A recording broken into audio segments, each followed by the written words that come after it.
Hey guys, 10K Bill here, your 84th favorite YouTuber and your best friend. Dang, it's been a while since I've talked about The Office. I needed a bit of a break after the long video. Anyways, Ryan Howard is one of the most interesting characters that we see in the entirety of The Office. Or at least he has one of the most interesting character arcs. It's kind of interesting in the same way that a car crash is interesting.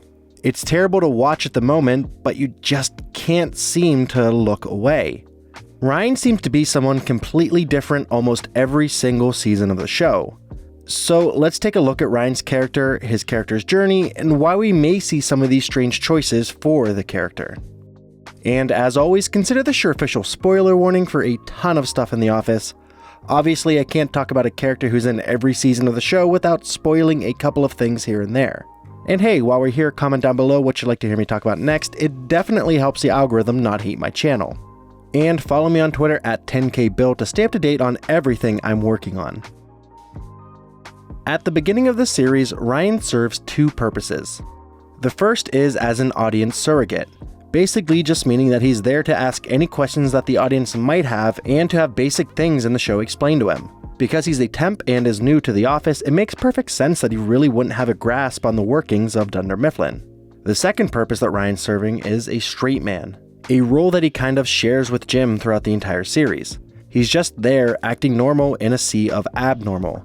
His normalcy makes the shenanigans of Dwight and Michael seem much more insane and therefore funny. And that's kind of where Ryan lives for the first 2 seasons of the show.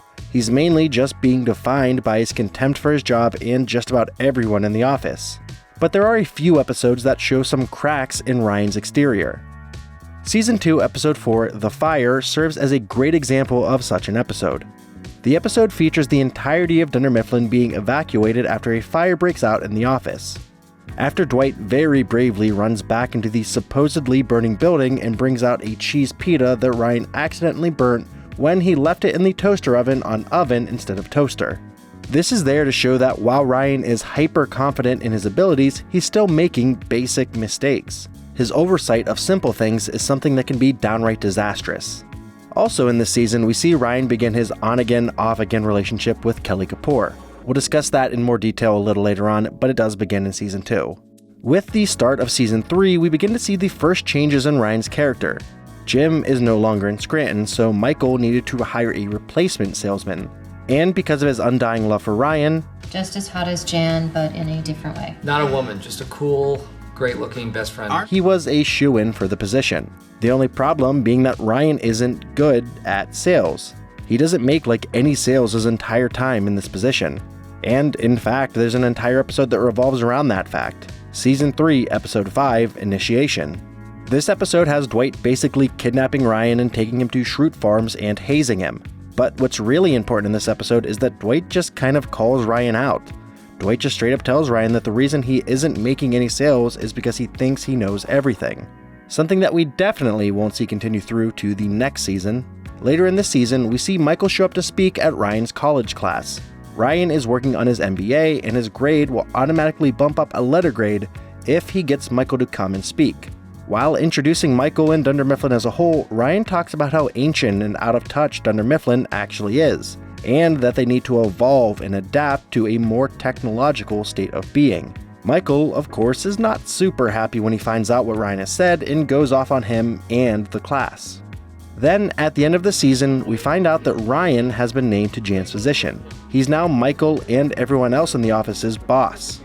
And all of the lessons that he's been learning with Dwight and Michael kind of go out the window. Ryan is now attempting to bring Dunder Mifflin into the 21st century. He's revamping the company website. A good idea considering they really didn't have one.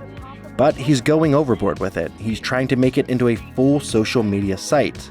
But that ends up kind of backfiring.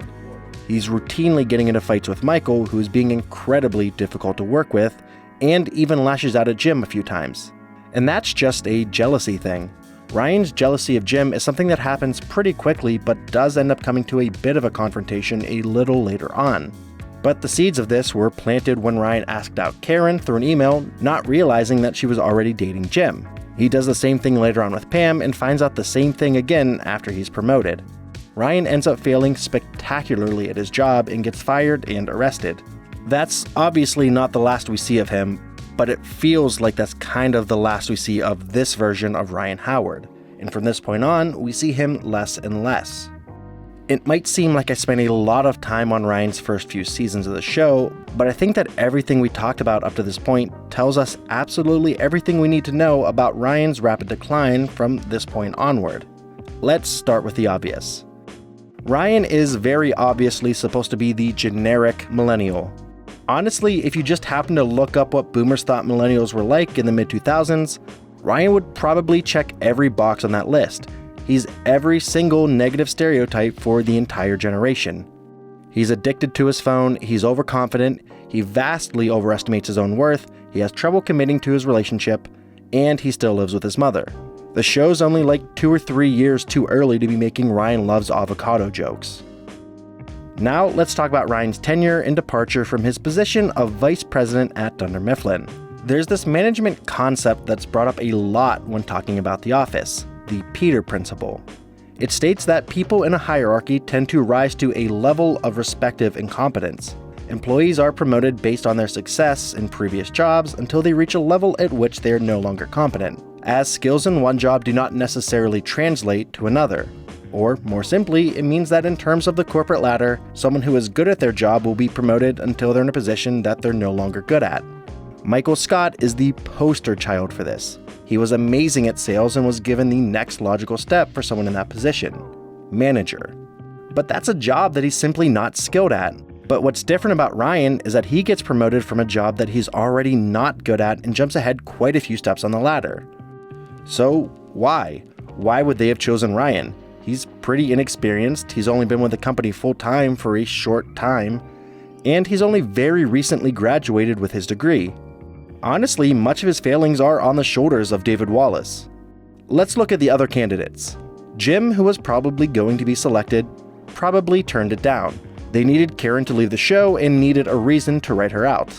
Michael is Michael. But were there really only 4 people in contention for this job? And were they all from the Scranton branch? We've seen them bring in an outsider into this position with Charles Minor. So why stick with Ryan? Well, the writers just thought it would be pretty funny, and they were right, of course.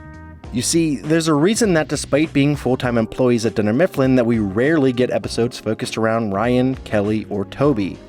It's because they're also writers for the show. They didn't have the time to be in every episode and also write. So they shoved them back into the annex, or in this case, promoted him to New York. So after Ryan is arrested and fired, his downfall continues indefinitely.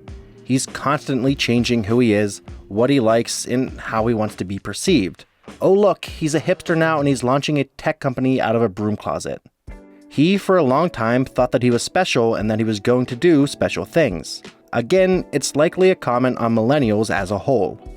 But when faced with his failures and he's thrown from being the youngest vice president in Dunder Mifflin history to lucking into getting his temp job back in Scranton, he suffers from a very obvious identity crisis. He's reinventing who he is so that he can figure it out for himself. But throughout all of his changes, there is one constant: Kelly Kapoor. To say their relationship is toxic would be maybe the biggest understatement you could make about the whole show. I've done a whole other video on Ryan in the past. In that video, I talked about Ryan's narcissism, and I think that maybe the best example of this can be seen in Ryan and Kelly's relationship. I don't know if for most of the series, Ryan actually cared for, let alone loved, Kelly.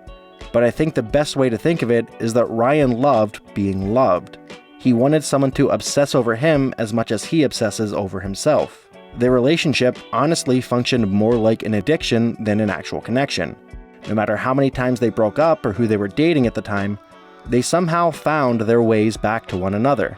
It'd be heartwarming if the two of them weren't absolutely terrible for one another. So when Kelly moves to Miami, Ohio in season 9 with her husband Ravi, not Ryan, it makes total sense that Ryan would follow her with no regard to his own well-being. And the true magnetism between these two is fully shown in the show's finale when Ryan shows back up to Dwight's wedding with a baby. He says that baby Drake is his, but it wouldn't surprise me if Ryan stole a baby to get an in with Kelly and Ravi. He even uses the baby as a distraction while Ryan and Kelly run off together into the sunset. together forever, or until one of them kills the other, which is what Mindy Kaling, the writer/actress who played Kelly, thinks is likely to happen. But anyways, this has been 10K Bill, and thanks for watching. Comment down below what you'd like to hear me talk about next, support us on our Patreon if you like the show and want to see more content like it, and of course, make sure you subscribe for all your entertainment-related content.